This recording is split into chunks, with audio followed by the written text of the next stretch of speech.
Season, the Linfield management knew last year that drastic measures were called for. And in a typical stroke of Roy Coyle inspiration, the Messiah arrived at Windsor Park in the shape of Coly. A 24-year-old Senegalese international who 6 months ago didn't speak a word of English, this gem was unearthed playing for Bruges in the Belgian league. Coyle was able to swoop because of the UEFA rule on foreign player restrictions at continental clubs. He tell me you don't like to play Linfield. I tell him, well, yes, okay, I like to play Linfield. After he arranged one game, Belgium, I play. My manager, Linfield manager, come to see this match, this game. He see me, he like I come Belfast. He talk me, you don't like to come Belfast to play. I speak up. Maybe I come. After Mr. Box phone me sometime. He come to see Belgium. My president asked me, you don't like to go Belfast? I speak up. Yes, okay, I like to go play Linfield. And you're happy playing with Linfield? Yes, I'm happy. I'm happy. Enjoy myself in Linfield. How different is the standard of football between Belgium and Belfast? It's a bit different because Belgium is everybody play little technique. Here it's very quick, very physical, you know. That doesn't bother you? No. You've adapted well? Yes, it's nice, I'm okay. How good is this Linfield team? Linfield team? Good. It's Linfield. Very good? Linfield is very good. Glentown is okay. Linfield going to win the double? Maybe if he only have sense. Initially, there were a few racial incidents with bananas being thrown on the pitch. Did that bother you at all? No. Well, see, it's a long time. I forget now. It's just for funny, I think. Didn't worry you? No. I know Glentown like to win all the time. His supporters like to win all the time. How many times did you play for your country?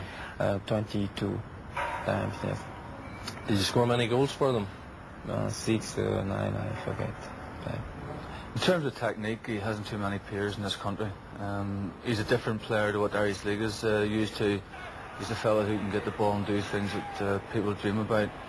He's not the run-of-the-mill Irish League player where he gets involved in tackles and has to run all day.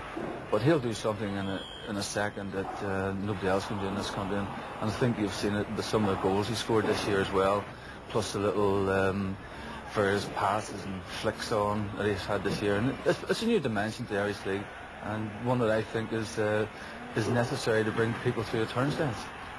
Will he be here again next season? Well, naturally we'll be doing everything in our power to ensure that he does come back.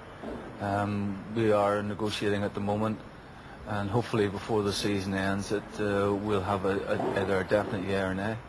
Do you have a contract signed yet for next season? No. Just I talk to my boss. So If he gives you the right money, you'll stay? Yes.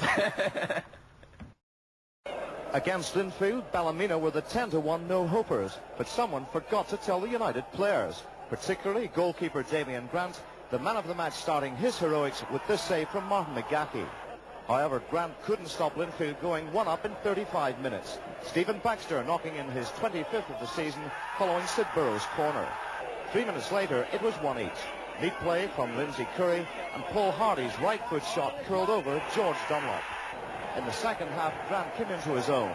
How's that for a brilliant stop from an explosive McGahey effort?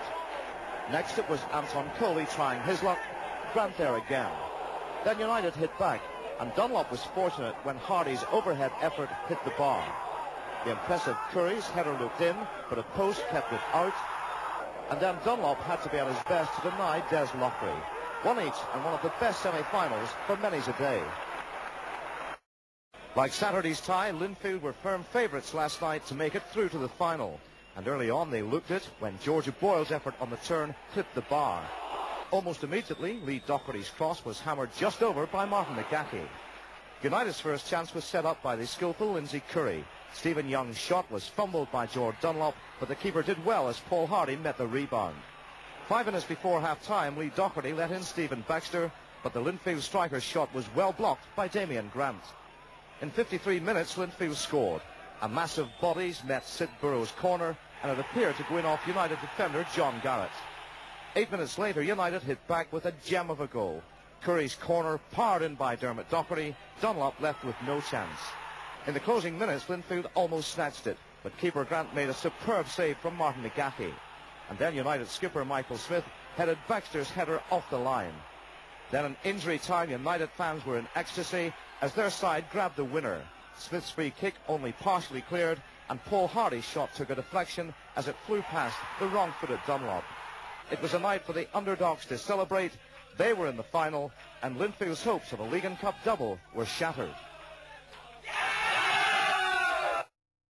The main flashpoint in the game came after half an hour when Linfield were awarded a penalty. Philip Nell going down after this challenge from Fintan McConville. Incensed, Glenavon players protested, and fullback David Dennison was booked.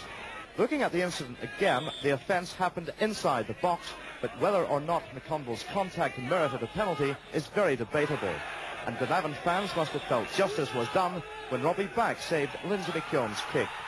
Then there was more drama as Dennison continued his protests and was sent off by referee Andy Ritchie. The goal which won the game came right on half-time. Alan Dornan found George O'Boyle, and Martin McGaffey slotted in his 24th of the season.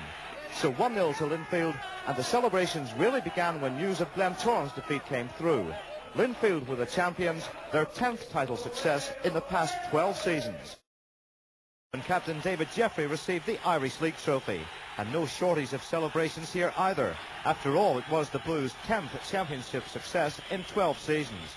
But then, like Brandywell yesterday, a somber note before the game as a minute's silence was observed for the Hillsborough disaster. 2 minutes into the game, Glentoran almost scored, but George Dunlop made a fine reflex save from Ron Manley. A highlight of the game was a fine run by Philip Nell, beating 4 players, but the final flick flew just wide. In 55 minutes, the Glens went in front. Jim Cleary's corner eventually headed goalward by Manley, with Alan Dornan hooking it clear, but referee Snoddy on the line awarded the goal. Shortly afterwards, Gary McCartney almost made it 2-0, but the volley was superbly stopped by Dunlop. There was almost more controversy in 64 minutes as Lee Docherty's equaliser went through a hole in the net at the post, but there were no Glentoran protests when the goal was given. Then the Blues thought they had a penalty when Stephen Baxter was bundled over by Terry Moore, but the ref said no, and Martin McGaffey's shot rapped the bar. 5 minutes from the end, Glentoran grabbed the winner. Manley's header left Dunlop and Jeffrey in a tangle, and substitute Johnny Jameson accepted the chance. Then drama in the very last minute when Nell was bowled over by John Devine, a penalty kick. Up stepped Lindsay McKeown, he missed one last week, and Dean Smith made a fine one-handed save.